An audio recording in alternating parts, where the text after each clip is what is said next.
এই নাও। ওয়ালাইকুম সালাম। বাবা, বাবা,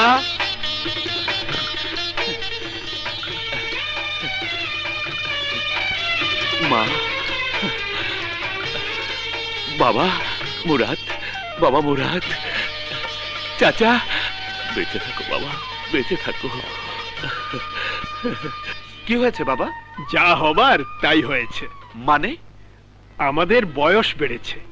তা না হয় বুঝলাম, বছর গেলেই বয়স বাড়ে, আমারও বেড়েছে, কিন্তু কি এমন জরুরি ব্যাপার যে চিঠি পাওয়া মাত্রই চলে আসতে হবে? এটাই তো জরুরি ব্যাপার মুরাদ। আমার, তোর মার, তোর চাচার বয়স বেড়ে গেছে, তাছাড়া নানান রকম রোগে শরীরটা দুর্বল হয়ে গেছে। আমি আর দায়িত্ব নিতে পারছি না বাবা, এই বিশাল খামার বাড়ি চালাতে পারছি না। তোর এখন উপযুক্ত বয়স, দায়িত্ব এখন তোকেই নিতে হবে। তাছাড়া এই খামার বাড়িটা আমি তোর নামে লিখে দিয়েছি, এটা চালানোর দায়িত্ব এখন তোকেই নিতে হবে। আমি অস্বীকার করছি না বাবা, তোমাদের সব দায়িত্বই আমার, কিন্তু তোমার এখনো এমন বয়স হয়নি যে দায়িত্বগুলো এখনই আমাকে বুঝে নিতে হবে।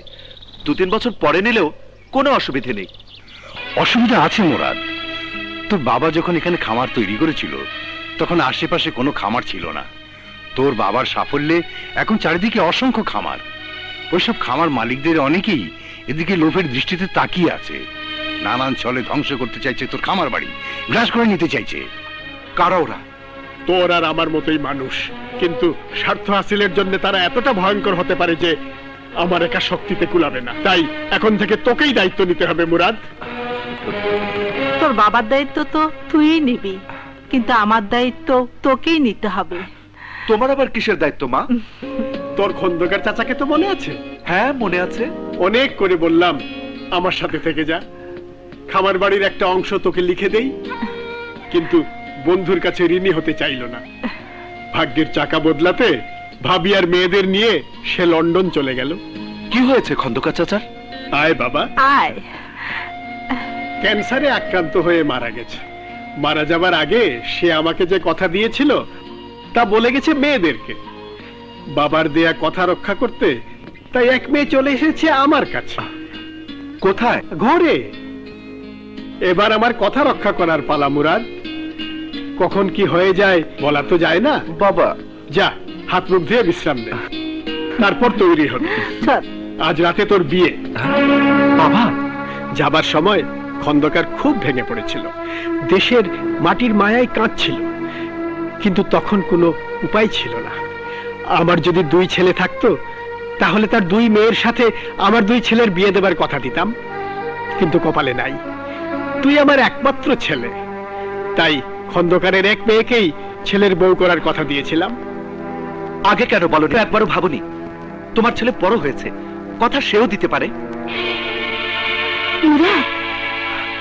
যদি আগে বলতে তাহলে তোমার ছেলে তোমার দেয়া কথা রক্ষা করার জন্য প্রস্তুত থাকতো, কিন্তু তা না করে এমন সময় পড়লে যখন আমি তোমার কথা রক্ষা করতে পারবো না। বাবা মুরাদ, আজ পর্যন্ত আমি কথা দিয়ে কখনো কথার বরখেলাপ করিনি।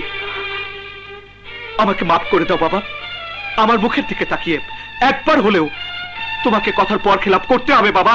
মুরাদ! রাহাত, খন্দকার চাচার মেয়ের মুখোমুখি আমি হতে চাই না বাবা, তুমি ওকে বুঝিয়ে বলো আমি চলে যাচ্ছি।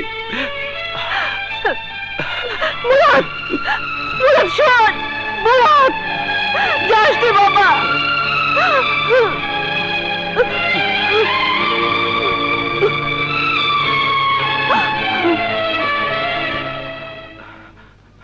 দাঁড়া মুরাদ, প্রত্যেক বাবারই ইচ্ছে থাকে সন্তান নিজ হাতে তাকে দাফন করুক, আমিও তাই চাই। চলেই যখন যাবি তখন আমার দাফনটাও তুই তোর নিজ হাতে করে যা। বাবা কথা দিয়ে কথা না রেখে বেঁচে থাকার চেয়ে মরে যাওয়া অনেক ভালো। কথা যখন ফিরিয়ে নিতে হবে তখন পরকালে গিয়ে খন্দকারের কাছেই না হয় ফিরিয়ে নেব। না বাবা না, আমার জন্য তুমি আত্মহত্যা করো না। কতক্ষণ তুই ঠেকিয়ে রাখবি মুরাদ, কতক্ষণ?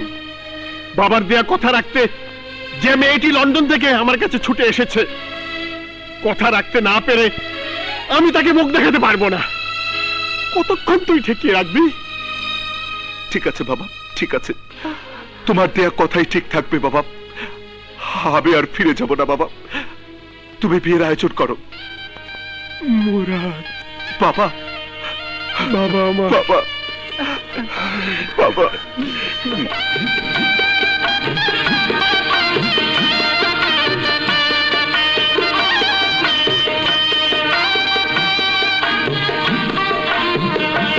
আমি সব জানি, ইচ্ছার বিরুদ্ধে শুধু বাবা মার চাপে তুমি আমাকে বিয়ে করেছো।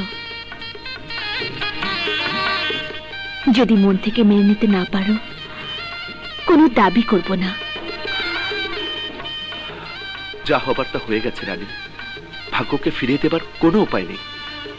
তারপরও ভাগ্যকে ধন্যবাদ, ভাগ্য এমন এক মেয়েকে আমার সাথে বেঁধে ফেলেছে, যে মেয়ে আমার মতোই তার বাবা মাকে ভালোবাসে, বাবার দেয়া কথা রক্ষার জন্য এক অজানা অচেনা মানুষের কাছে ছুটে এসেছে এই অজপাড়া গ্রামে। দোয়া করো যেন বাবার কথা মাথায় রেখে যতদিন বাঁচি তোমার সাথে বাঁচতে পারি। রানী, মুরাদ।